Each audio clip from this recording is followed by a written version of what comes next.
Okay, we need to talk because today I am judging, not you, but the products that we're being sold. Because the things that companies are selling right now are completely outrageous. Apple just dropped an item that looks literally like a $230 sock. And don't even get me started on the subscriptions because everything seems to be a subscription these days.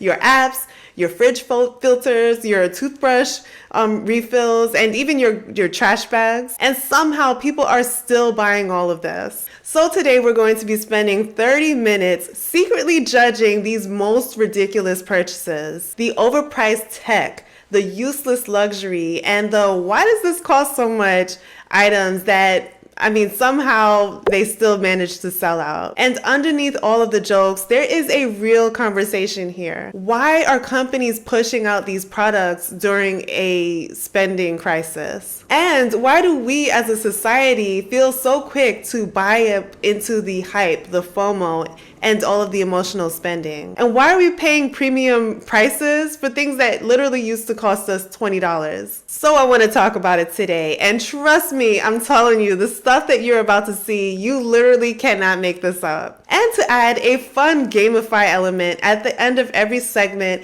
I'm going to be rating each product from 1 to absolutely absurd 5. So feel free to play along with me down below in the comment section. And before we get started, I want to know, what is one thing that you bought this year that you immediately regretted? No judgment here because we've all been there, myself included. And I'm going to pin the funniest or most relatable comment down below in the comment section.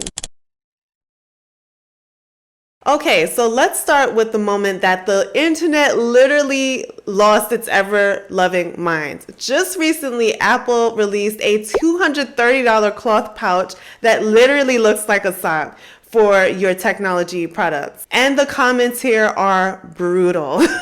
I just bought the $230 iPhone sock. Actually, I got 2 of them. Yes, I woke up bright and early to go to the London Apple Store because I'm actually traveling and I didn't want to miss this release. The Apple Store employee even explained to me the design team chose a wax packaging as an homage to Issei Miyake's childhood, eating Japanese candies covered in rice wax. And then I quickly unboxed my iPhone Pocket outside. This is the short orange version, and even though the price might be steep, I kind of dig the 3D knitted design and that special nod to those old iPod socks. And yeah, I had to go with the orange. Obviously. Here's me attempting to model it. Let me know if I pulled it off. Anyway, I get this is a pretty pricey item. It's not for everyone, but as someone that's into Apple design and appreciates the design history around Miyake-san, I wanted to have it in my own personal collection. And apparently it's pretty popular too. A lot of people were checking it out at the store, and apparently it's already sold out. So I wasn't the only one purchasing this today. The Apple Pocket just sold out in all 14 colors. It is $229.95. It was just released yesterday. You know what their selling point is? The selling point is that it has a ribbed texture, and not only that, it can fit any iPhone. They say that as if iPhones are shaped like watermelons or hammers. Like, I've never seen an iPhone that was shaped like I don't know, an octopus or something like that. All iPhones are the same shape. This is not a selling point at all. Oh, and the other selling point is that you can fit like your lip gloss and bruh, y'all don't have purses and pockets? What happened to purses and pockets? The average cost of polyester and nylon is about $2 to $10 on a good day. Shein ain't selling none of they for that much, and everything on their website is nylon and polyester, bro. I know y'all are not buying these pockets, these socks, these scarves to wrap around your body for $229 just to say that you have something that's Apple branded. This is capitalism and consumerism and dumbassism. Like, everything that you can think of is in this. Guys, this is the brand new iPhone in black. So this is the long version, and they also have short versions, which are all here. Okay. So this is how you put it on. You sling it on the side like that, and this is an iPhone. So you can just put it inside the pocket. And there you go. Very nicely, very proudly. What do you think? Let me know in the comments below and follow for more. Sir, I think you're wearing a purse. So someone showed a picture of what this looks like. Apple is a social experiment to see how many dumb people overpay for the laziest, ugliest. My grandma knitted me something like this in 2011 for my flip phone, and hers was prettier. Oh, I have to say, I mean, the colors, the nylon, the neon colors are cute. They're very attractive to the eye, but the quality of I mean, come on now. Come on. It reminds me of when I used to visit the museum, the Modern Museum in Manhattan, and you would see the most useless, I mean, excuse me, I'm not here to disrespect anyone's art, but you would see the things that, I mean, even a toddler can put together. Come on, this is crazy, especially during this time when people are literally counting their pennies to be able to buy Thanksgiving dinner. So this is the perfect example of luxury tech culture, that they're not selling you a product, but they're literally selling you the idea of status. Companies know that Americans are financially stressed out right now, and they're also emotionally exhausted. And so the release of these prestigious items, they might feel exclusive, limited, and premium. They're secretly hoping that we'll convince ourselves, well, if I buy this, you know, maybe life will feel a little bit better. And even in a spending crisis, people are still falling for it. Now, judging from one being, okay, you know, it's silly, but I get why someone might buy it, to 5 being this should be illegal, I am rating it 4.7 out of 5. And that's being really nice because yes, it's overpriced, but the fact that they are lining up for a sock, right? For technology, that is capitalism at its finest. So let us know down below, rate it from 1 to 5. What do you think about this?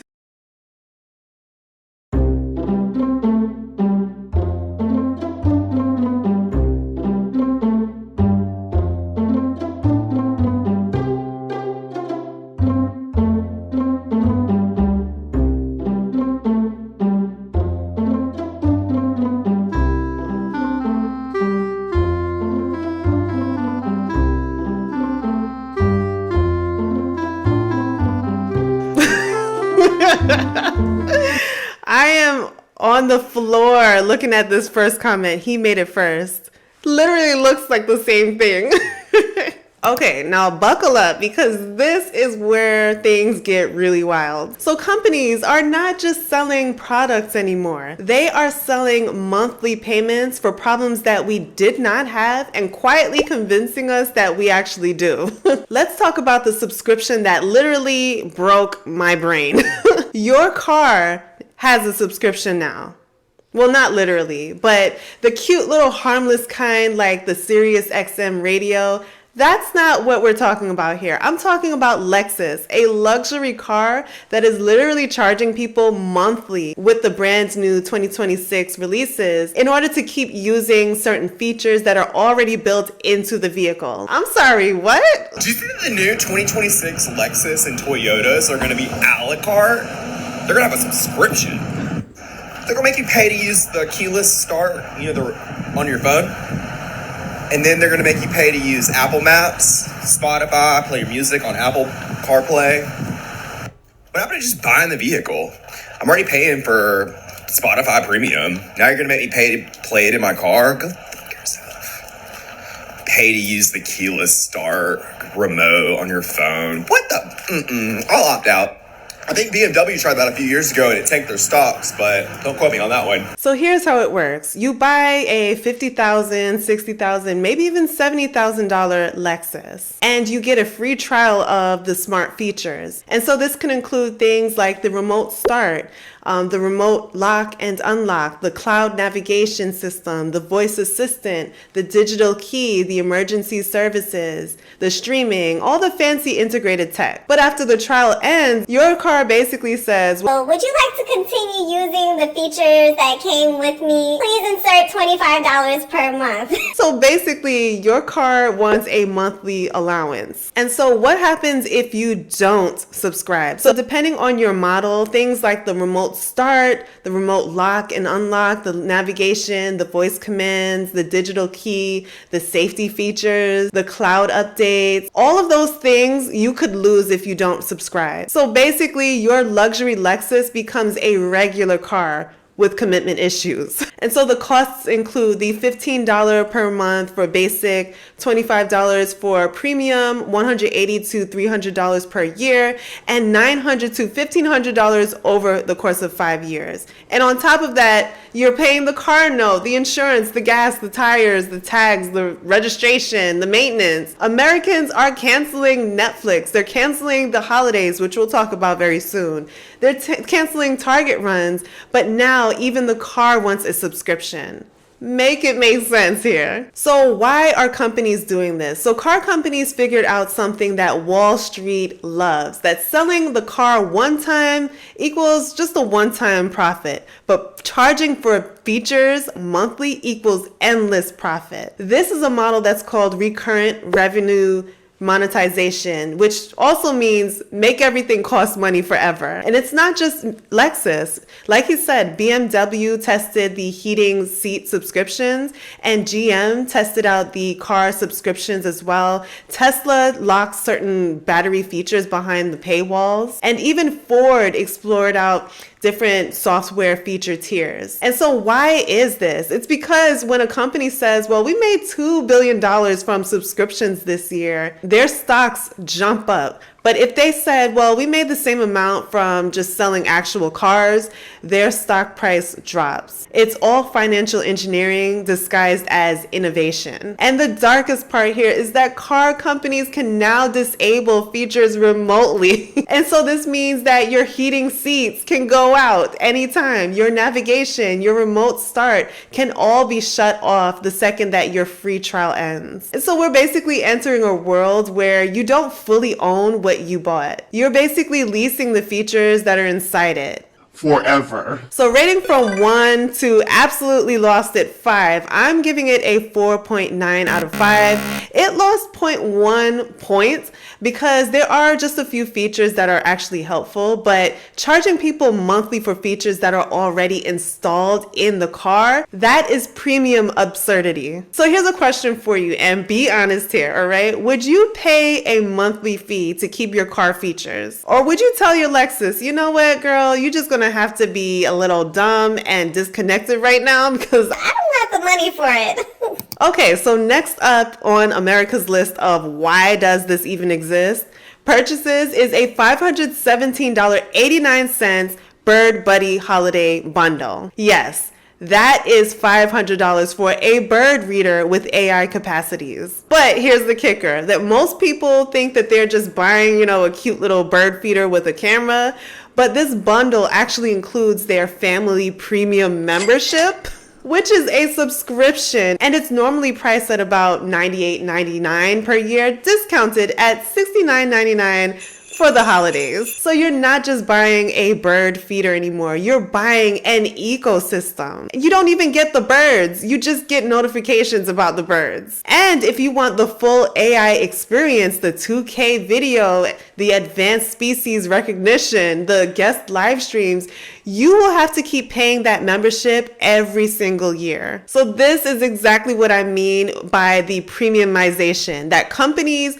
they basically take something that used to be $25 at Home Depot, they add in the AI, add solar panels, add a subscription, and then suddenly it's half a grand product. And listen, people buy this because it taps into something deeper, maybe loneliness, boredom, wanting joy in nature, maybe wanting something wholesome. I can't lie, it's really cute. But financially, this is how Americans basically end up wondering why their bank account feels so mysteriously low these days. Meanwhile, $70 here, $90 there in subscriptions, they're quietly draining your budget. So let me ask you, would you ever pay $517 for a smart bird feeder? Please, guys, rate this one from 1 to 5 down below. Is it wild? What do you guys think? You want to know what's crazier than $3,000 earbuds? Well, try a $5,000 speaker. This is the Louis Vuitton Horizon speaker, and aside from the outrageous price, is this speaker actually worth it? Well, the speaker itself is made from black leather with a monogram pattern all around, and the theme is a UFO and really does actually feel high quality. Now, you're spending $5,000 on a speaker, so the sound quality should sound perfect, right? Well, you'd be wrong, because the speaker doesn't actually have the sound clarity it should for the price, and the speaker takes almost 2 hours to get a full charge. But the bass is actually legit, and the speaker can get pretty loud at 91 decibels. So if you're just looking for something loud and powerful, this can do that. The speaker has a glass touch control bar, which is super easy to use, but the speaker has really limited features comparing it to other competitors like Beats and other speakers. Now, overall, is the speaker actually worth $5,000? Not at all. But it is a perfect fashion accessory and statement piece, while also giving you at least a decent. Of course.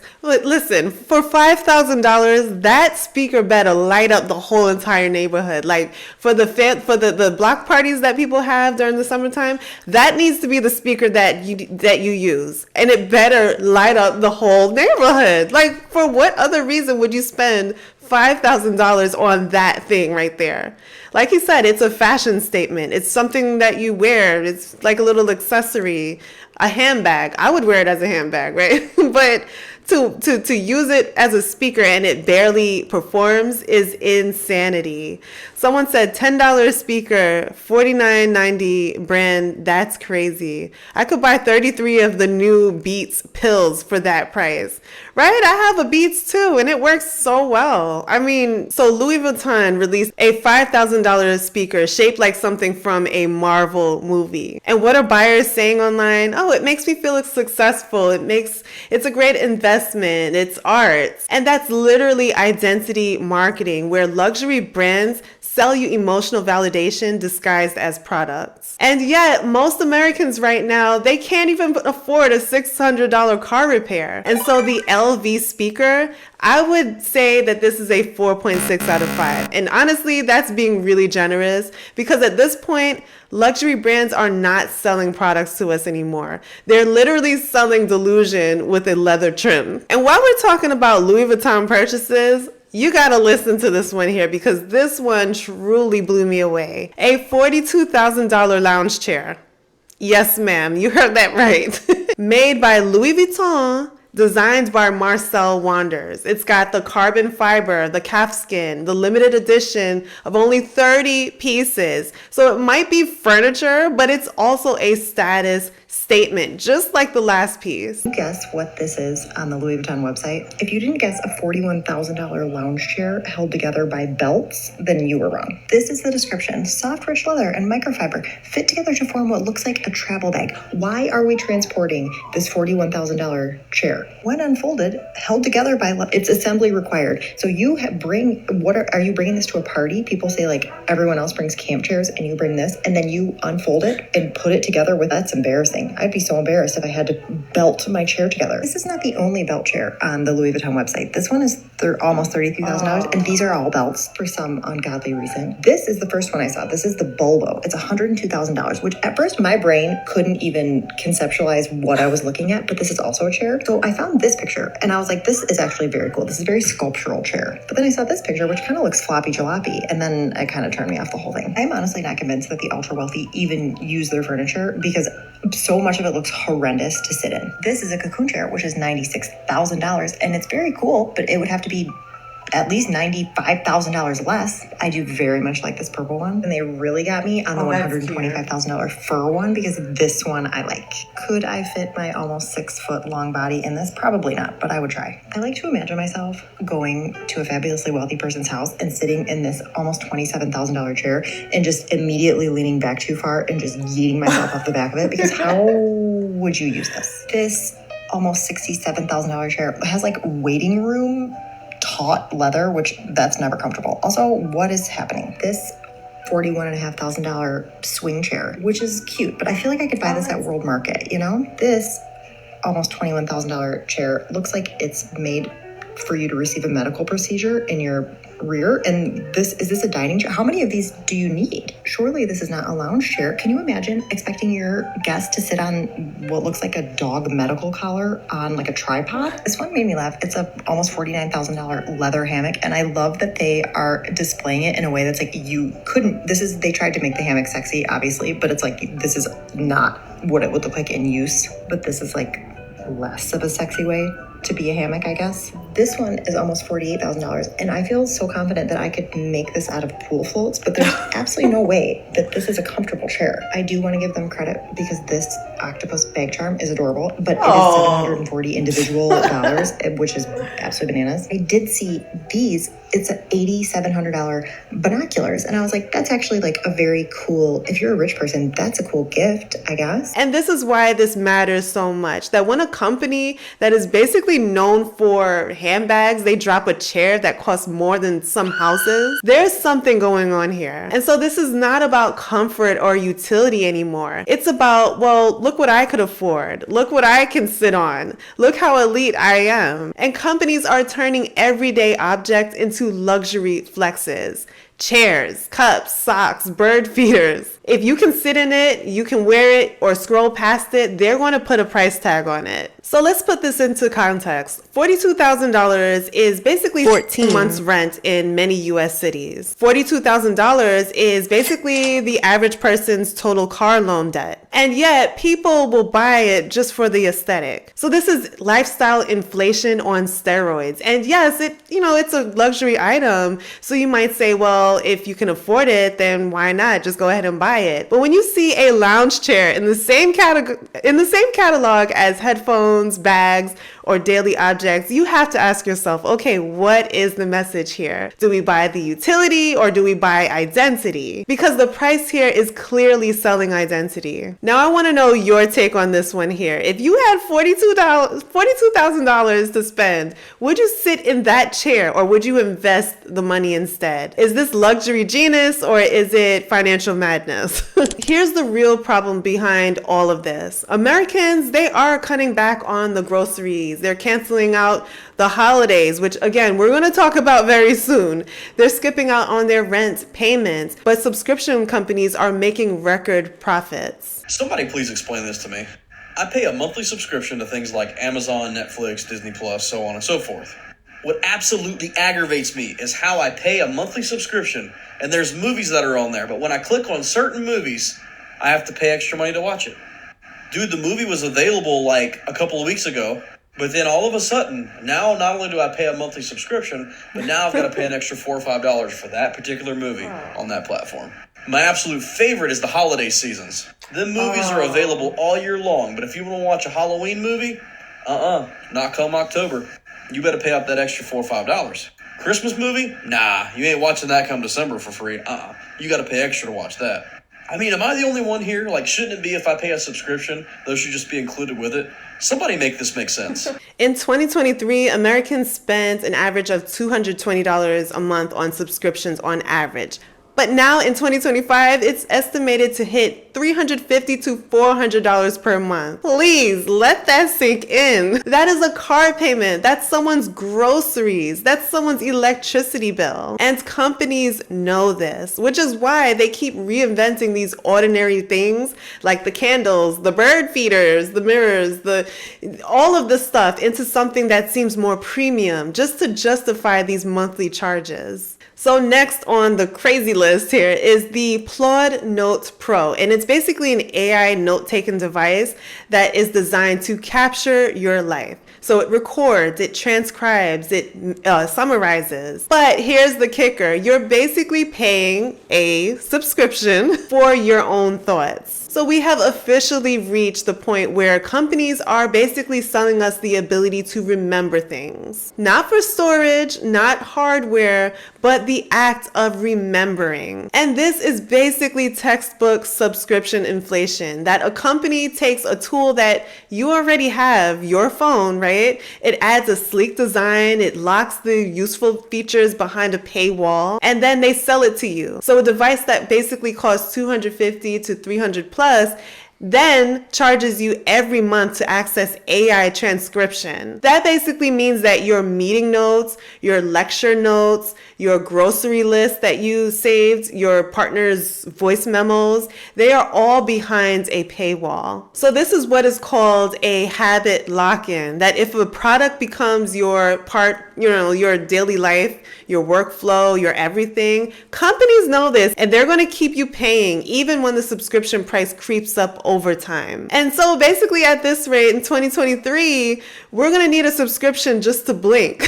So people are not stupid. They're just exhausted because when life feels so out of control, the economy, the job market, small purchases, they often give people a sense of temporary relief. And this is what emotional spending is all about, and brands basically exploit it deliberately. All throughout my 20s, I've struggled with impulsive buying.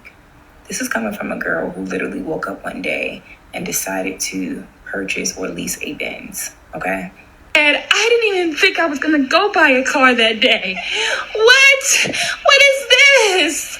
What is this? What is this? As many of you guys know, I paid off $90K of debt in 22 months over the last 2 years, which has taught me a lot of discipline. But I have to be honest, I still have days where I struggle with impulsivity. Like today, I am in this process of wanting to redo my entire wardrobe because there's so many different things like Aritzia and Skims, so many different lounges that I want to purchase. And I have an inner battle within myself, yo. Someone said, I'm so impulsive. Leaving the items in the cart does help. Like the Shein and Zara cart. I do that too sometimes, but man, just looking at the stuff online and not being able to purchase it just gets me upset. So I couldn't even do it. But it's kind of fun, racking up all the things that you like, putting it into a cart, but then you abandon the cart. Control these thoughts. I just want to be transparent because I never want to come off like I'm Miss Perfect and I'm over here not making any mistakes. I'm also the same girl who started, it was originally $80K of debt. I paid off my credit card and ran that bitch back up again. So again, it's in me and it's something that I have to fight every day, but I will not let it discourage me. I understand that I'm going to have days where I'm going to break and I might buy something I don't need to specifically buy today or something that I could possibly save for. But you live and you learn. Yeah, you just have to have grace for yourself. So people are not buying overpriced junk just because they're careless. They're buying it because they're overwhelmed or maybe even just bored. So here's the twist. In 2025, Americans are waking up from the spending spiral. They are seeing past the psychological tricks. They're canceling out their subscriptions. They're refusing to play the consumer game. And companies are silently panicking. So this is why you keep seeing a lot of these limited edition drops, the more emotional marketing and fake exclusivity. But these tricks are not working anymore. So if you're watching this right now and you're thinking, wait, you know what? I think I do have a little too many subscriptions. You're not alone here. Trust me, you're not alone. These companies have literally studied our emotions for years. But once you see the blueprint, you can break the cycle. Okay, so now it's your turn. Which product here earned the craziest rating? Was it the Louis Vuitton lounge chair? Was it the AI bird feeder? Was it something else that we mentioned here? Was it the subscription culture as a whole? Let us know down below. I can't wait to see what you guys think and if we're on the same page here. Let us know in the comment section and let us know what is one subscription or overpriced product that you regret buying.